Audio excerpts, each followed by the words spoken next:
camada de baixo. Portanto, tenho um relógio que não mantém a hora, não está acertado. Tenho um cronómetro que não para quando eu carrego, mas começa onde ele quer começar, nunca no zero. E não tenho garantia de que ele vai ser preciso na sua medição do tempo. Portanto, mesmo que eu consiga medir muito precisamente estas quantidades, quão bom é o meu relógio? É inútil. É patético. Portanto, que idade é que tem esta rocha? Eu vou dizer-vos qual é a idade da rocha. É relativo. É relativo ao nosso paradigma.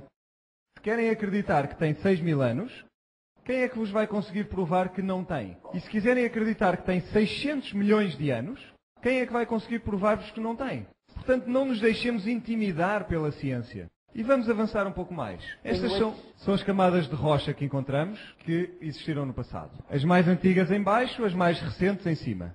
Tem lógica? E cada camada destas surgiu através de milhões de anos de sedimentação. Aqui vêm 3 camadas deste tipo de rochas. 1, 2, 3. A de baixo é milhões de anos mais antiga do que a seguinte, e a seguinte milhões de anos mais antiga que a de cima. E cada uma delas, em tempos, terá sido a superfície da Terra. Qual é o aspecto da de cima? Tem? Qual é o aspecto dela? Porquê é que tem este aspecto? Por causa da erosão. Tem lógica. Ela está no topo, portanto tem de mostrar a erosão. Mas esta aqui é plana. Esta também é plana. Portanto, se esta de baixo algum dia esteve em cima, como é que ela deveria, qual era o aspecto que ela deveria ter? Devia ter um aspecto, mas não é esse aspecto que ela tem. Aqui vêm as camadas da coluna geológica, e é uma camada plana no topo de cada uma, sempre. E cada uma delas, em tempos, terá sido o topo. Quando as outras não existiam, aquela era o topo. Em algumas áreas há uma camada de rocha que falta. O que é um grande problema para a ciência, porque eles atribuem uma data a cada camada de rocha. Portanto, no Grand Canyon temos um conjunto de camadas que faltam. Aqui temos cerca de 100 milhões de anos que faltam. Ali temos 30 milhões de anos que faltam. Eles dizem que a camada esteve lá em tempos. Porque eles sabem quanto tempo é que passou ali. Mas então onde é que ela está? Dizem que ela teve um processo de erosão nesta área, e a próxima camada apareceu e, portanto, não conseguimos encontrar esta camada intermédia. Como é que isso pode ter acontecido? Porque ela está presente noutras áreas. Vamos ver em mais detalhe. Vejamos estas camadas. Se houve um processo de erosão, teria de ser como este exemplo. E se pusermos algumas camadas por cima, devia ter este aspecto. Mas não é isto que nós vemos. O aspecto é o de baixo. Vêem esta camada amarela? Isto representa tempo. Vamos dizer 30 milhões de anos. E depois no Grand Canyon não está lá. Mas tem de ter estado lá porque senão faltam 30 milhões de anos. Dizem que houve um processo de erosão naquela área e a camada seguinte, a vermelha, apareceu em cima. Mas não há qualquer evidência de erosão aqui. Esta é a explicação científica. Deixem-me dar-vos outra explicação. Eu tenho 3 montes de lama. 2 grandes e um pequeno. Eu pego no grande e despejo ao longo da sala. E chega lá até atrás. Pego no saco pequeno e faço o mesmo. Despejo ao longo da sala. E só chega aqui ao segundo ou terceiro banco. Pego no grande e volto a despejar por toda a sala. E volto a chegar até ao fundo da sala. Deixo secar tudo isto e depois faço um corte aqui na frente. Quantas camadas? 3 camadas. Faço um corte lá atrás. Quantas camadas? 2 camadas. Muito bem. E, portanto, houve 30 milhões de anos de erosão que tiraram a camada lá da parte de trás. É por isso que não está lá a camada. E desapareceu sem deixar vestígios. Esta é uma possibilidade. A outra possibilidade, eu não tinha suficiente lama para cobrir tudo. Qual é mais lógica? Mas o problema com esta explicação é que não temos... Não pode fazer nada que não dure milhões e milhões de anos. Não interessa se é lógico ou não, nós não queremos essa explicação. Estão a ver como é que as coisas acontecem? Vamos avançar. Estas são depósitos de carvão, são perfeitamente planos. Portanto, tudo é plano. Em 1929 houve um tremor de terra e houve uns fluxos de lama no oceano, nos Estados Unidos. Este é o aspecto de um fluxo de lama debaixo de água. Vejam um tremor de terra e a lama está a avançar.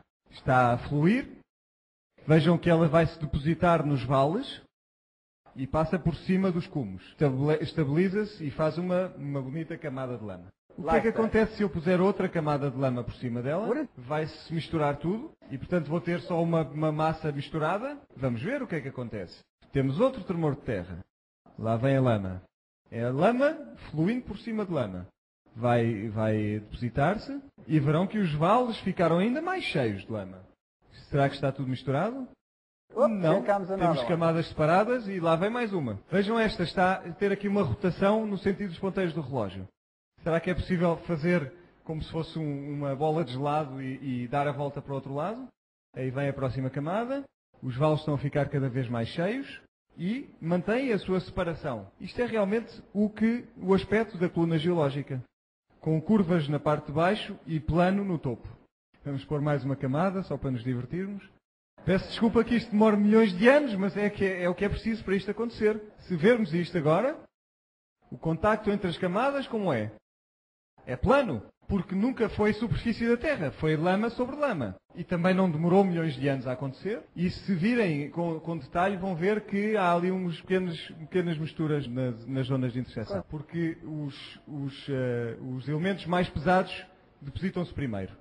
Todas estas camadas foram, de facto, fluxos de lama.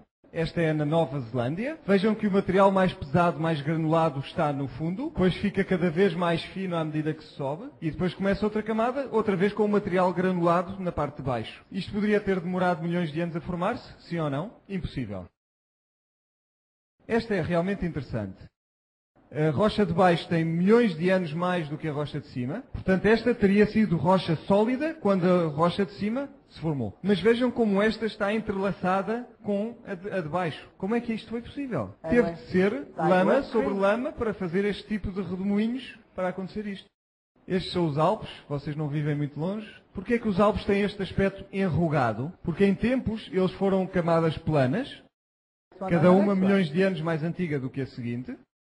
E, portanto, como é que eles se dobraram? Ou como é que quase toda a montanha se dobrou para baixo? Isto é em África. O que diz a ciência? Bom, é porque estas camadas tinham de ser moles.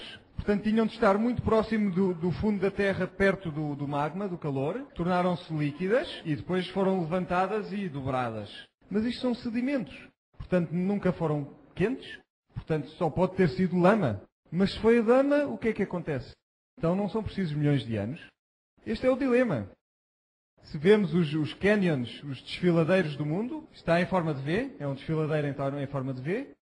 Este é um canyon na África. Este é o do Orange River, também tem um formato em V. Este é no Colorado,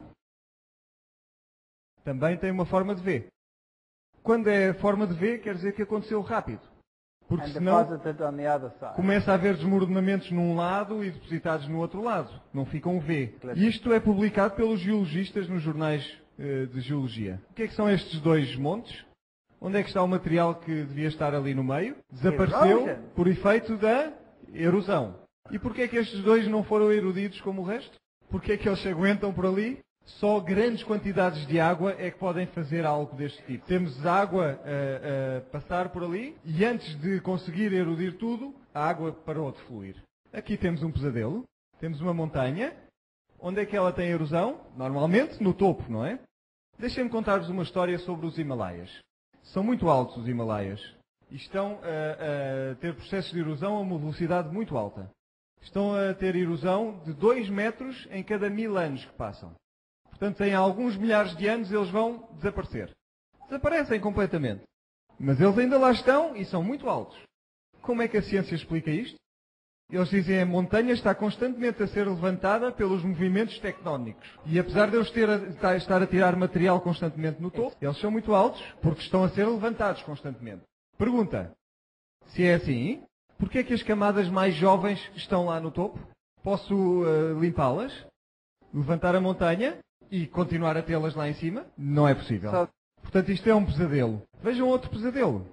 Esta montanha não está a ter erosão no topo. Está a ter erosão na parte de baixo. Não se vê muito bem, mas a montanha está apoiada em pilares. Vê-se ali um buraco. Deixem-me fazer um zoom. Toda a montanha está apoiada num conjunto de pilares. Não há aqui nenhum rio. teve erosão no topo, teve erosão